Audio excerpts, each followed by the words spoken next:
Bonjour à toutes et tous pour ce dernier webinaire du premier semestre 2022. Avec Dorian, on avait envie d'aborder un sujet extrêmement vaste qui est celui de l'influence marketing et surtout comment on peut intégrer web marketing influence avec performance. Sur Alexa Media, nous avons pris le parti de pouvoir utiliser notre savoir-faire de l'achat média sur le search, le social et la programmatique au service justement de l'influence pour essayer d'améliorer les performances et de pouvoir mesurer réellement les campagnes d'influence marketing que nous pouvons pousser pour nos clients. Au cours de la prochaine demi-heure, Dorian va vous présenter comment nous abordons aujourd'hui le levier influence chez Orexa Media, présenter les outils que nous utilisons, ainsi que les best practices que nous mettons en place pour améliorer, travailler les campagnes d'influence marketing. Dorian, je te laisse dorénavant la parole pendant une petite demi-heure afin d'aborder tous ces points. Puis ensuite, nous aurons 15 minutes d'échange afin de pouvoir répondre à vos éventuelles questions. Bon webinaire à tous. Merci Thibaut. Écoutez, j'espère que vous allez tous bien par cette belle journée de mardi. Effectivement, comme l'a dit Thibaut, n'hésitez pas à poser vos questions. On ne va pas y répondre tout de suite, mais effectivement, en fin de présentation, on va prendre le temps de répondre à chacun d'entre vous. Moi, je voulais juste rappeler effectivement pourquoi Orexa Media aujourd'hui s'est lancé sur l'influence.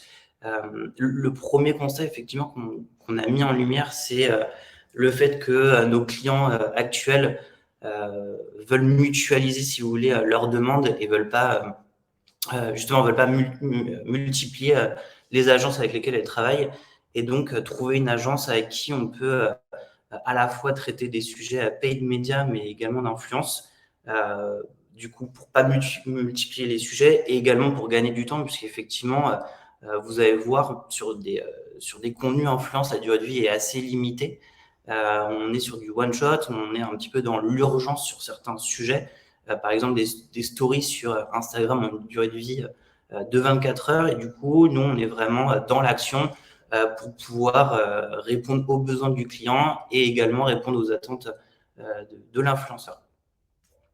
Et le deuxième constat, effectivement, qu'on a mis en place, effectivement, c'est le fait de sortir des campagnes d'influence avec une vision 100% de performance qu'aujourd'hui les agences d'influence ne proposent pas forcément.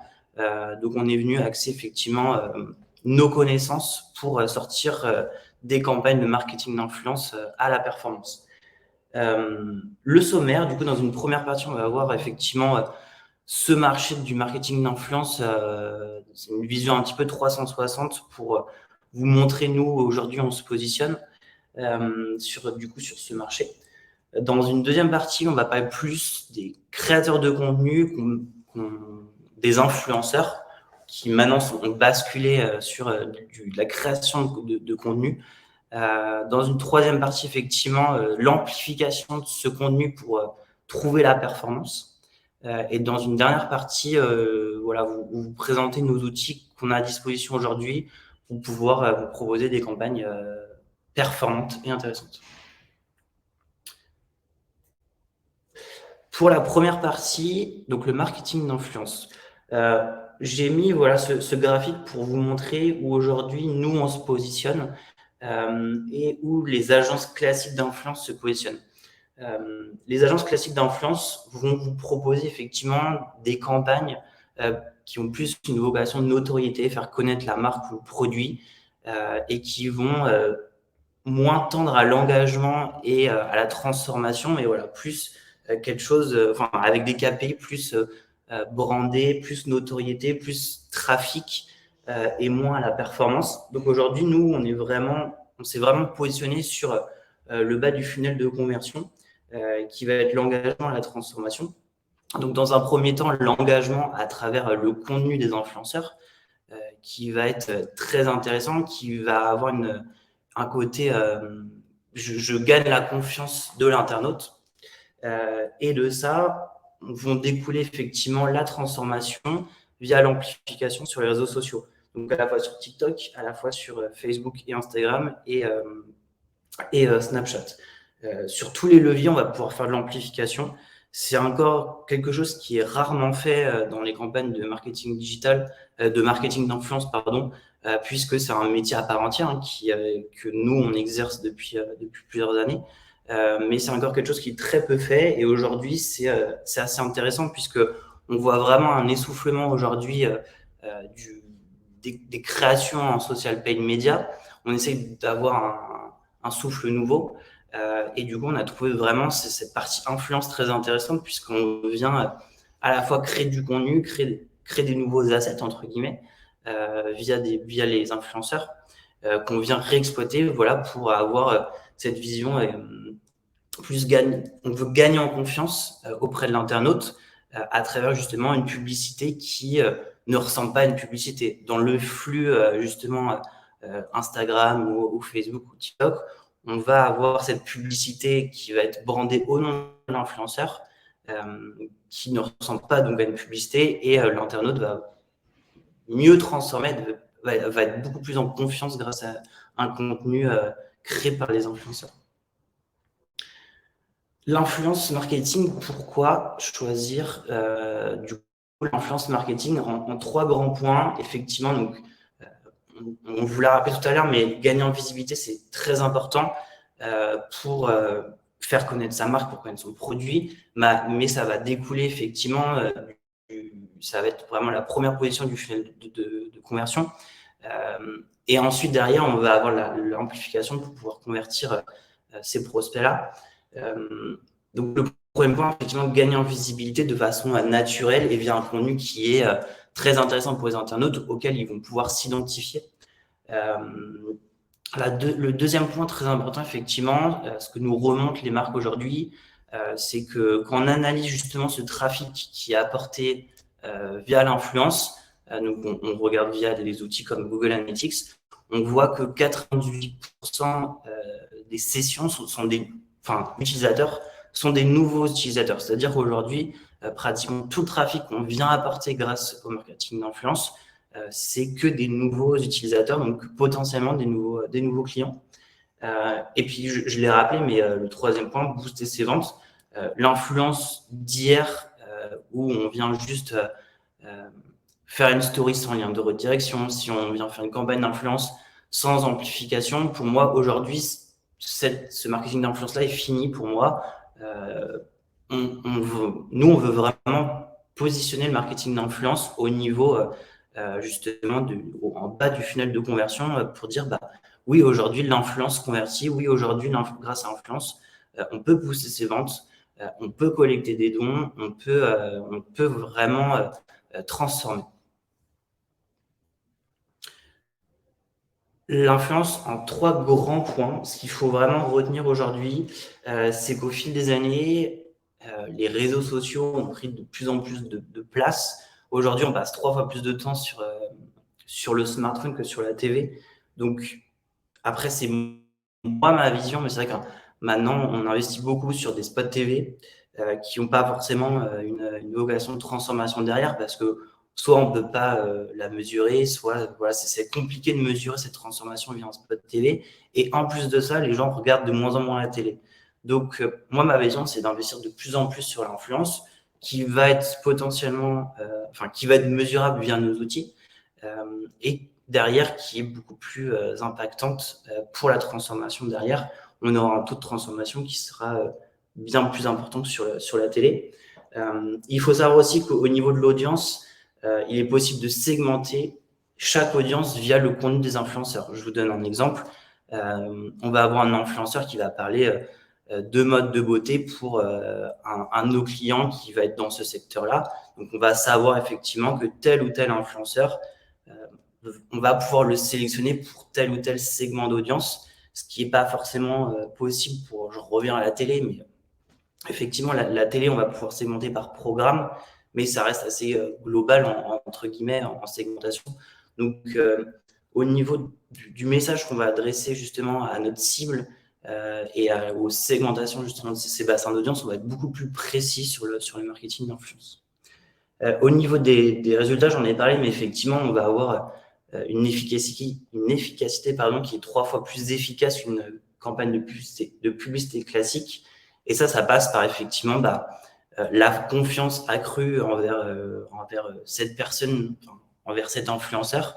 Et effectivement, cet impact peut-être plus émotionnel, qui va être plus fort, et effectivement un taux de mémorisation qui va être plus intéressant que sur de la TV, parce qu'effectivement, la personne vient voir l'influenceur, il va être intéressé par son contenu, et pendant son contenu, justement, on va pouvoir y insérer du contenu de marketing d'influence. Donc, le consommateur va venir pour le contenu, va venir pour l'influenceur. Alors qu'à contrario, sur la TV, effectivement, on va avoir un programme, on va insérer de la publicité, on n'est pas forcément intéressé par cette publicité. Donc, ça a beaucoup plus d'impact à ce niveau-là. Et le dernier point qui est assez intéressant, c'est la synergie. J'en ai parlé tout à l'heure, mais le fait de pouvoir sponsoriser les contenus, on va avoir une possibilité assez large de reciblage de population. C'est-à-dire qu'on va réutiliser donc le contenu de l'influenceur sur des nouveaux bassins d'audience. Là, on ne va pas exploiter les bassins d'audience des influenceurs, puisqu'on les aura déjà utilisés avec le contenu organique. Mais du coup, on va pouvoir faire des tests sur certains bassins d'audience que nous, on aura créés sur les plateformes en paid et tester justement chaque contenu influence sur ces bassins d'audience-là. Pour parler des principaux objectifs sur l'influence, on va retrouver un petit peu les objectifs qu'on vous a présentés déjà sur des contenus social paid media. Donc, c'est renforcer la notoriété de la marque, faire connaître un produit ou un service, susciter de la préférence de la marque, recruter de nouveaux talents. Donc ça, c'est effectivement, comme je l'avais dit tout à l'heure, ce 98% de nouveaux utilisateurs. Et pour finir, du coup, booster ses ventes. Comment se déroule une opération d'influence? Il faut savoir qu'il faut un délai minimum d'1 mois pour préparer de A à Z une campagne d'influence. Pour être très clair, au moment où une agence, nous, on vient vous proposer justement cette offre de marketing d'influence et qu'on se met d'accord sur les objectifs, etc., il faut compter à minima 1 mois le temps de la bonne diffusion des contenus des influenceurs.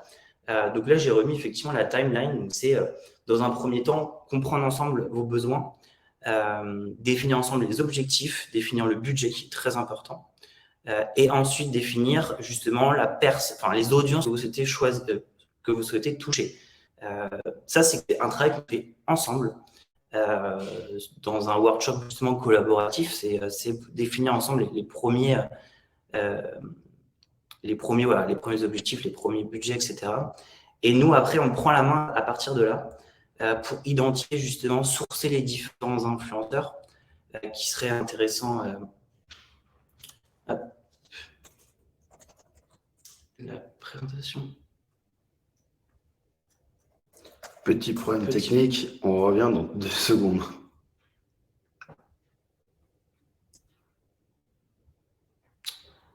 Peut-être un petit peu plus que 2 secondes.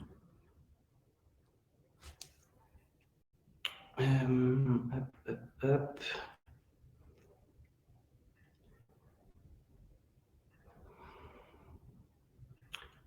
On va remettre la présentation.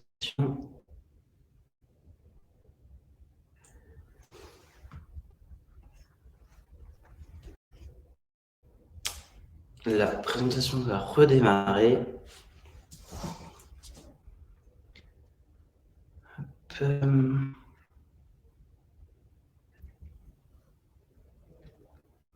Sinon, on va le faire depuis mon PC. Ouais, je pense. Alors. Ah, c'est bon. Je suis dessus. Alors, hop. Hop.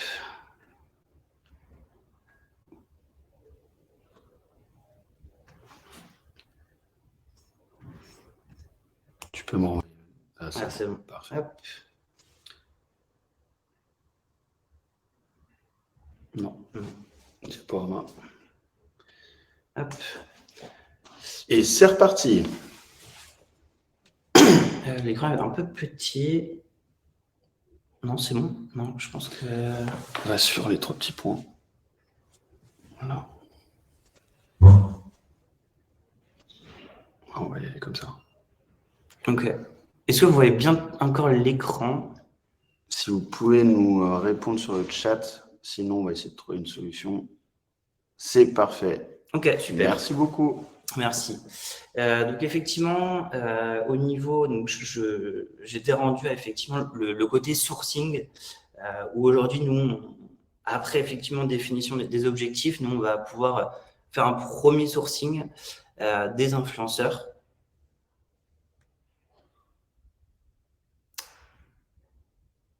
Alors, je vois pas pourquoi ça ne marche toujours pas. Alors, on va passer sur mon écran, ce sera plus simple. Ok.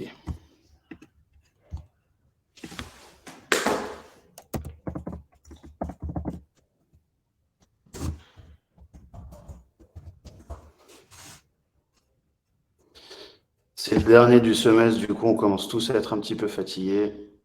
Nos Mac également. Alors, est-ce que tu peux m'envoyer la presse, s'il te plaît?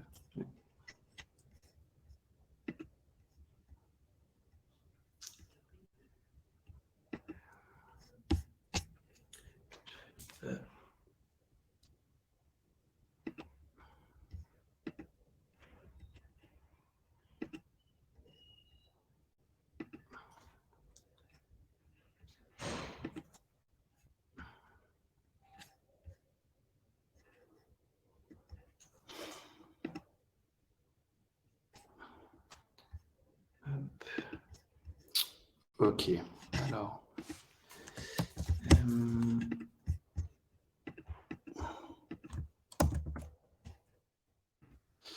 Tac, partager.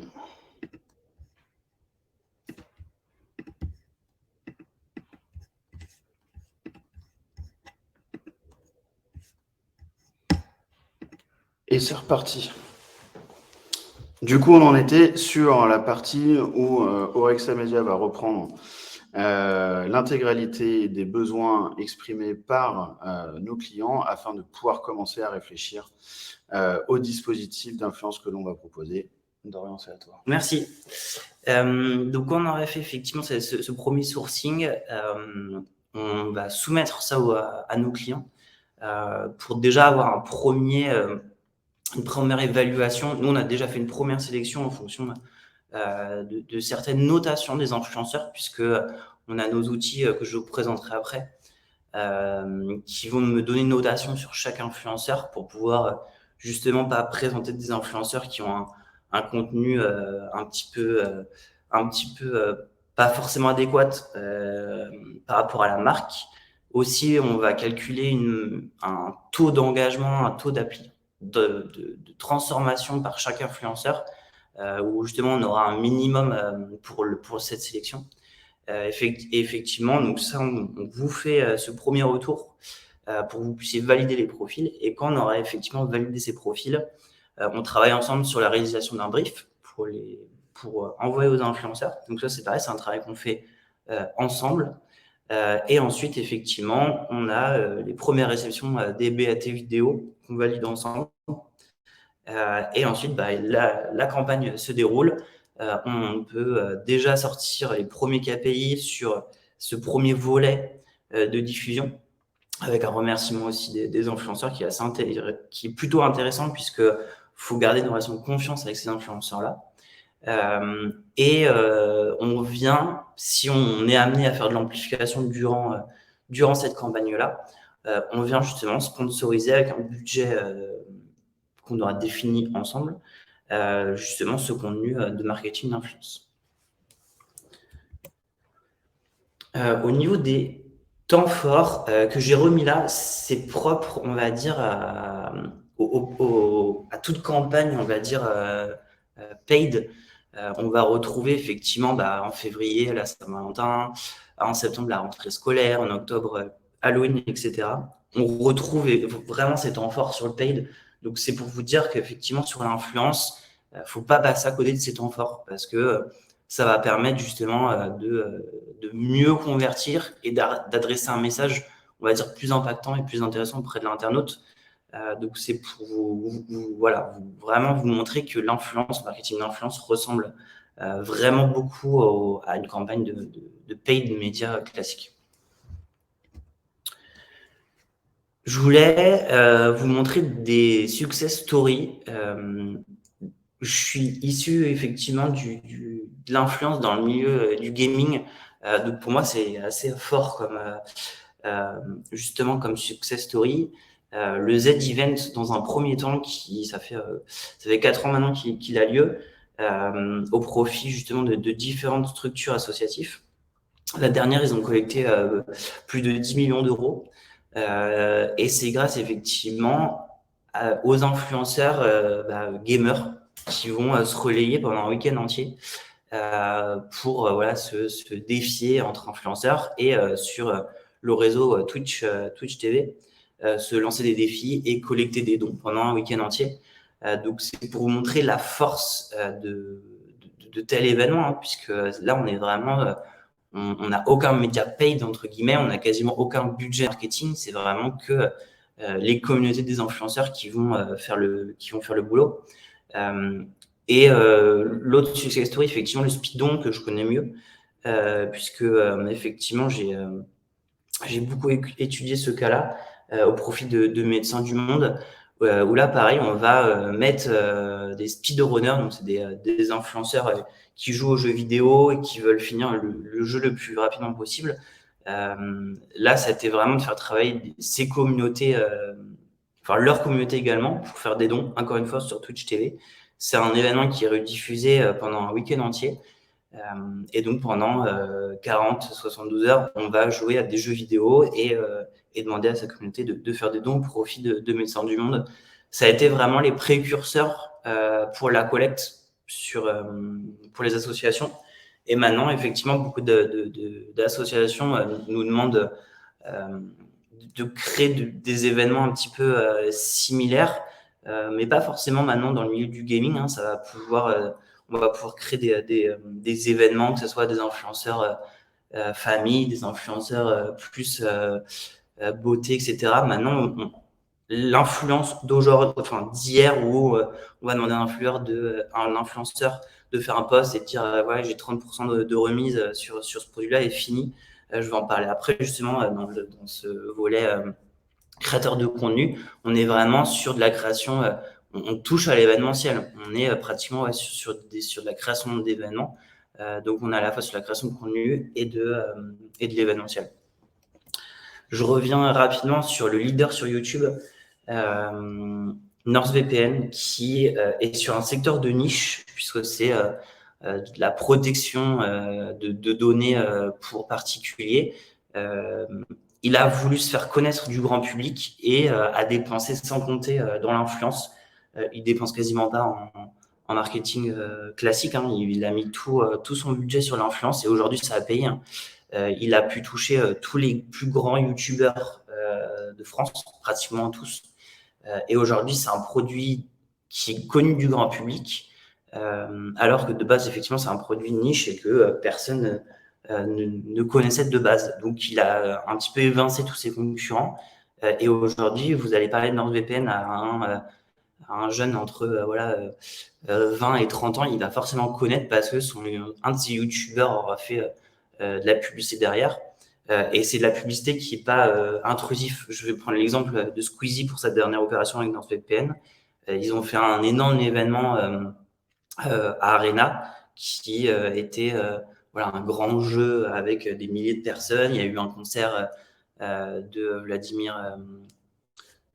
Vladimir Cauchemar. Donc, pour vous dire, c'était totalement pas corrélé justement avec le produit, mais en fait, c'était tellement intéressant et ça intéressait la communauté de Squeezie que ils ont fait un carton plein parce que vu que c'était financé par eux, toute la communauté s'est rapprochée et s'est intéressée de cette marque-là.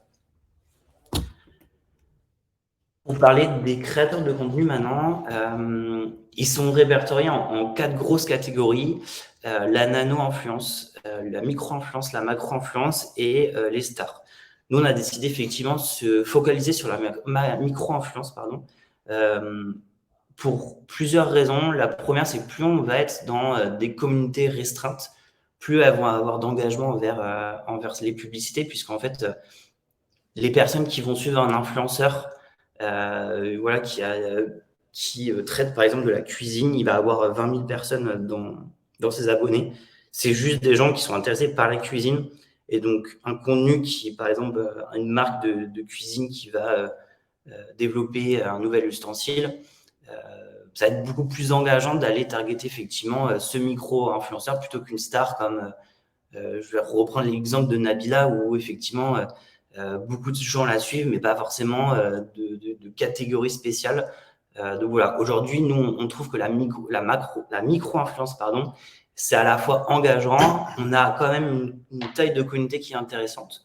Alors qu'effectivement, on va se dire, bah, pourquoi pas toucher de la nano-influence, parce que ça convertit encore plus. Aujourd'hui, la nano-influence, c'est quand même un travail de fourmi où les personnes ne sont pas forcément répertoriés comme créateurs de contenu parce qu'ils n'ont pas encore un profil d'entreprise. Ils n'ont pas encore créé leur entreprise. Ils font ça de façon juste ludique. Donc, c'est un petit peu plus compliqué pour tout ce qui est contrat, etc. Après, c'est totalement possible, mais nous, aujourd'hui, voilà, on se focalise vraiment sur la micro-influence. Qui sont aujourd'hui les créateurs de contenu, majoritairement des femmes. Pourquoi? Parce que effectivement, les premiers influenceurs, c'était les personnes de télé-réalité qui effectivement, comme je disais tout à l'heure, faisaient de la publicité pour des produits de beauté avec un code promotionnel, etc. C'est pour ça qu'aussi, il y a une grosse prédominance des influenceurs qui ont entre 19 et 35 ans. Aujourd'hui, c'est l'ancien modèle. Aujourd'hui, de plus en plus d'hommes se mettent sur cette activité-là. Et pourquoi créateur de contenu et puis influenceur? C'est qu'aujourd'hui, les créateurs de contenu, justement, vont parler de la marque ou du produit à travers une histoire, à travers du contenu informationnel. Aujourd'hui, le public cherche de l'information.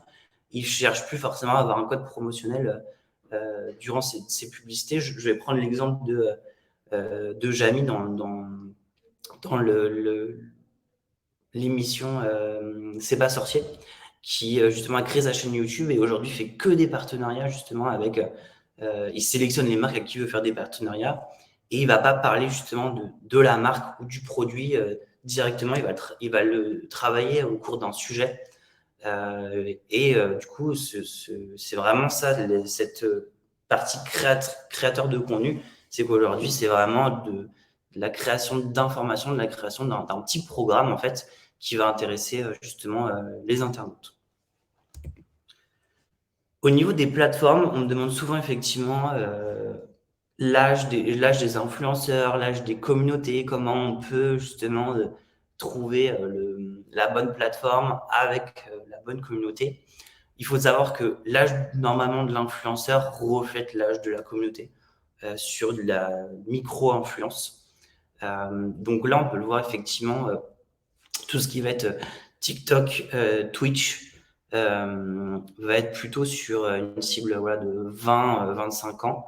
Il faut savoir que TikTok est passé là en un an de cible de 22 ans à 26 ans aujourd'hui. C'est un levier qui s'est vraiment où la population a vieilli au niveau de la lecture du contenu. Ça, c'est dû au confinement pendant le Covid. On va avoir le levier prédominant qui est Instagram où pratiquement 90% des collaborations se font. Donc, on est sur une cible effectivement aux alentours de 30 ans. Et plus effectivement, là, on va monter dans la courbe, on va retrouver Twitter, on va retrouver LinkedIn, où là, c'est plutôt des réseaux professionnels, où on va peut-être toucher des journalistes ou des professionnels, par exemple, dans certains secteurs. Donc ça, effectivement, c'est un travail que nous, on fait avec vous de choisir aussi la plateforme de diffusion. Il faut dire que là, effectivement, il y a des opportunités. Là, il n'y en a peut-être pas forcément. Et je vais en parler après pour l'analyse des audiences. on a des outils qui vont nous montrer l'âge global en fait des audiences par influenceur. Là, je vous ai mis les différentes actions qu'on peut mener avec les influenceurs. C'est une petite étude qui a été poussée auprès d'une centaine d'influenceurs. En bleu, en rouge, vous allez avoir justement les opérations qui ont été menées, et en bleu, ce que justement auraient préféré les influenceurs en termes de création d'opérations. Donc, vous voyez que ce qui s'est plus fait, c'est les placements de produits simples. Donc, je vais parler du produit, je vais donner un code promo.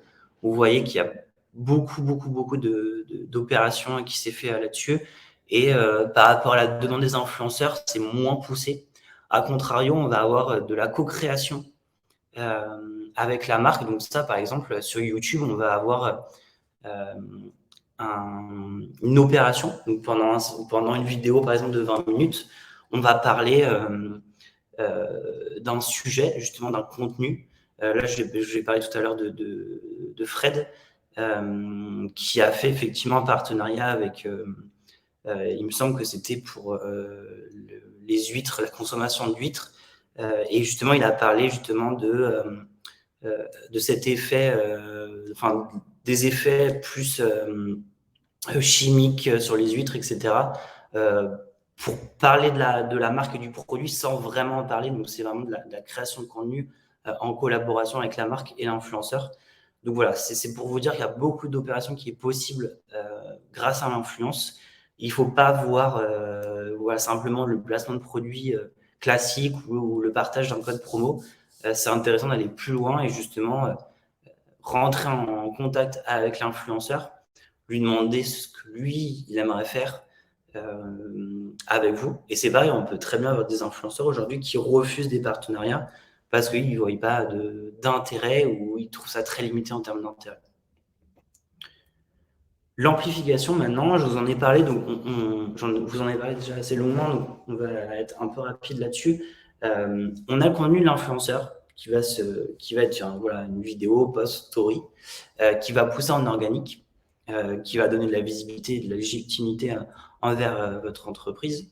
Et on va justement, durant les contrats qu'on va faire signer aux influenceurs, on va récupérer les droits d'usage de ces contenus pour pouvoir nous le pousser soit sur Facebook Ads, sur Instagram, sur TikTok, auprès justement de bassins d'audience que nous, on aura définis. Donc, ça permet d'une part de faire des économies sur la création de contenu. On va passer par une agence de créa, on va avoir justement cette création-là.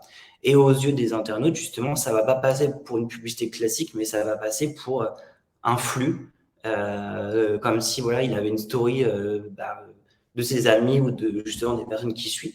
Donc, ça va passer pour justement un contenu assez moins intrusif et justement plus impactant. Au niveau des résultats, on conseille d'investir à peu près 40% du budget marketing d'influence sur l'amplification. Et on le voit au niveau des résultats. Les KPI sont multipliés par 4 sans amplification et avec amplification. Ce qui montre qu'effectivement, en termes de relais média, l'amplification joue vraiment un rôle, que ça soit dans la visibilité, parce qu'on vient toucher une nouvelle cible, une nouvelle audience, mais à la fois sur la transformation, puisque les posts amplifiés transforment 4 fois, voire 5 fois plus qu'une publicité classique.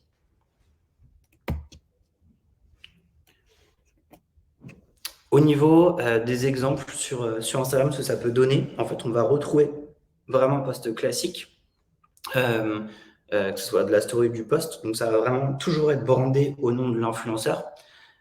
Et il y aura la petite mention en dessous, partenariat avec ma marque, avec la marque à qui il travaille. Et du coup, on va toujours, même si on va le booster, on va toujours avoir le nom de l'influenceur en haut. Donc, c'est pour ça que je dis que ça reste un contenu qui est non intrusif parce qu'on va juste pousser le contenu de l'influenceur et à travers le flux, on va rester sur un contenu non intrusif. Et sur TikTok, du coup, juste sur la slide suivante, ça va être exactement la même chose. On va retrouver comme si c'était un feed de TikTok, sauf que effectivement, on va avoir toujours un lien de redirection via notre site et ça va rester un contenu non intrusif aux yeux du consommateur. Maintenant, pour vous parler de nos outils, je vous l'ai dit tout à l'heure, on utilise plusieurs outils pour sécuriser, si vous voulez, le sourcing. Aujourd'hui, il y a des milliers d'influenceurs sur chaque levier. Et si vous voulez, on veut sécuriser la relation entre l'influenceur et la marque. Donc, on va avoir un score de qualité qui va s'établir sur plusieurs critères. On va retrouver justement le taux d'engagement, on va retrouver les mentions de marque, on va retrouver le nombre moyen de vues. Après, ça va être différent en termes de plateforme. Par exemple, sur YouTube, effectivement, ça va être calculé sur le nombre de vues moyen, ça va être calculé sur le taux d'engagement, sur le nombre d'engagements moyens. Et tout ça va nous donner effectivement une note. On va avoir effectivement aussi, comme je disais, les mentions de marque. Si on passe sur la slide suivante, on va pouvoir avoir toutes les mentions de marque. Donc ça, c'est vraiment tous les hashtags et tous les tags des marques avec qui il a déjà collaboré. Donc par exemple, on va voir que s'il y a un concurrent sur lequel il a déjà communiqué, on va pas perdre de temps, on va sourcer un autre influenceur parce que de toute façon, ça va vous faire perdre du temps. Vous savez que vous pouvez pas collaborer avec cet influenceur-là parce qu'il a communiqué avec un concurrent. Et effectivement, on va retrouver, comme je disais, la taille de l'audience et la spécificité de l'audience. Donc, on va retrouver la zone géographique, on va retrouver effectivement le sexe des audiences, on va retrouver l'âge des audiences. Donc, ça va nous donner un premier indice pour vous dire effectivement, là, on est cohérent avec la marque, on est cohérent avec le produit, donc on part là-dessus. Et les derniers indicateurs, effectivement, c'est, j'ai dit tout à l'heure, le taux de réaction, le taux de commentaires, qui va et puis aussi la qualité des commentaires. Par exemple, des commentaires qui vont être trop négatifs, ils vont pouvoir nous alerter sur ces plateformes-là. Et justement, ça nous permet de sécuriser, si vous voulez, le sourcing et de se dire, non, cet influenceur-là, il est trop virulent dans ses propos ou sa communauté poste des choses un petit peu trop négatives. Donc, on va éviter de collaborer avec cet influenceur-là. Voilà pour moi. Maintenant, au niveau des questions, je ne sais pas si... Tac, je me mets sur les questions. Je vous laisse poser vos questions si vous en avez sur le chat, en les en visuel. Parce que sinon, de mon côté, voilà, c'est tout. N'hésitez vraiment pas, si jamais il y a des questions là maintenant, à nous les poser directement sur le chat. Si jamais vous avez des questions qui arrivent également plus tard, n'hésitez pas à nous contacter. Nous ferons un plaisir d'y répondre. Je crois qu'il y a une première question. Une première question du coup de Marine. Pour vous, quelle est la jauge d'abonnés pour définir un influenceur comme micro-influenceur? Alors, un micro-influenceur, pour nous, commence à 10 000 jusqu'à 50 000 abonnés à peu près. Quand on est en dessous de 10 000, on est sur de la nano-influence. Et quand on touche à plus de 50 000 influences, on est effectivement sur de la top macro-influence. Macro-influence qui va jusqu'à effectivement 200 000 abonnés.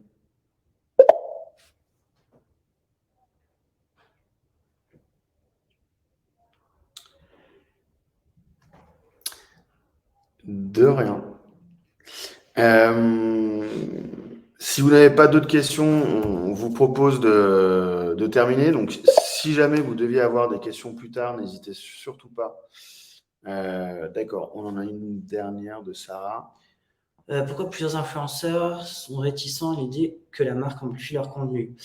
Alors, effectivement, il y a deux versions. Il y a la première où c'est pour ça qu'il faut vraiment avoir une relation de confiance avec l'influenceur, c'est que des fois, ils comprennent mal l'amplification. Pour eux, l'amplification, c'est eux qui vont pousser leur contenu sur leur compte paid media. Donc, forcément, au niveau des algorithmes, ça va les faire descendre au niveau de la note parce que en gros, ça va faire de l'acquisition d'abonnés de façon payante et c'est pas forcément bien vu sur la plateforme. Donc déjà, il faut définir avec eux le fait d'amplifier leur contenu sur le compte soit de notre agence, soit le compte de notre client. Donc ça, c'est un premier élément. Et le fait justement d'amplifier sur nous nos comptes, eux, c'est bénéfique parce que ça leur apporte des abonnés, entre guillemets, gratuitement. Donc ça, il faut bien leur faire comprendre ça. Et l'autre point, c'est qu'effectivement, vu que c'est nous qui construisons ces bassins d'audience-là, il faut se mettre d'accord avec les influenceurs parce qu'il peut y avoir un bad buzz. Hein. C'est totalement possible. Même si sur de la story, on n'a pas la possibilité de faire des commentaires. Il peut y avoir un bad buzz parce qu'on va targeter peut-être une audience qui n'est pas forcément corrélée avec l'influenceur. Donc, c'est pour ça qu'ils sont un peu réticents sur l'amplification. Mais c'est pour ça qu'il faut poser les bases dès le début avec eux, bien leur faire comprendre que c'est finalement dans leur intérêt, parce que ça fait grossir leur base d'abonnés en dépensant vraiment rien. Et pareil, il y aura peut-être la question, mais sur le budget, sur justement les contrats d'influence, il faut savoir que l'amplification n'est pas gratuite.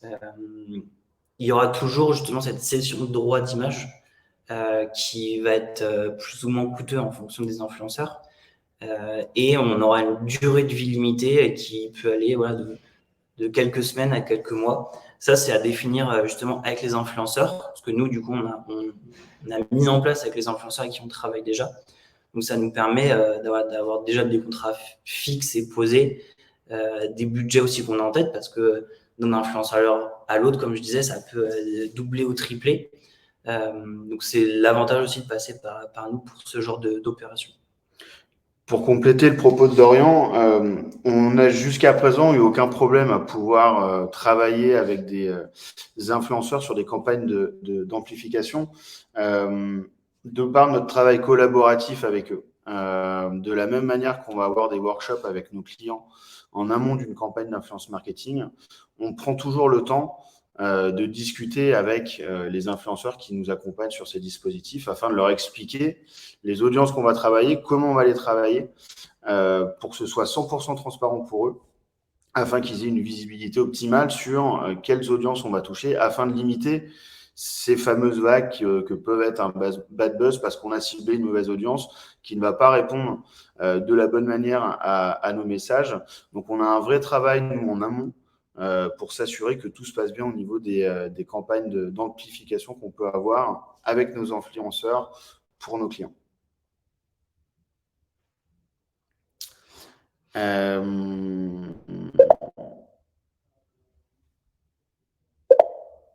Alors, vous aurez la possibilité de recevoir effectivement un replay du webinar. On vous les enverra par mail de manière automatique à la fin de cette présentation. On reste évidemment à votre écoute si jamais vous souhaitez en parler plus longuement en direct, soit avec Dorian, soit avec moi. Vous avez ces coordonnées à l'écran. N'hésitez surtout pas. On se fera un plaisir de continuer à discuter influence marketing avec vous. Nous, de notre côté, on va conclure ce webinaire. On vous remercie d'avoir participé. On s'excuse encore une fois pour le petit problème technique qui est apparu en cours de route. On vous souhaite d'excellentes vacances pour ceux qui auront la chance de partir. Et nous, on se retrouve à la rentrée avec un nouveau webinaire, Influence, où on fera venir pour le coup des influenceurs afin d'avoir des échanges avec les parties prenantes des campagnes que nous avons pour habitude de mener pour nos clients. Voilà, je vous souhaite à tous un excellent été. Merci Dorian pour cette présentation. Merci Thibaut. À très bientôt. Au revoir. Au revoir.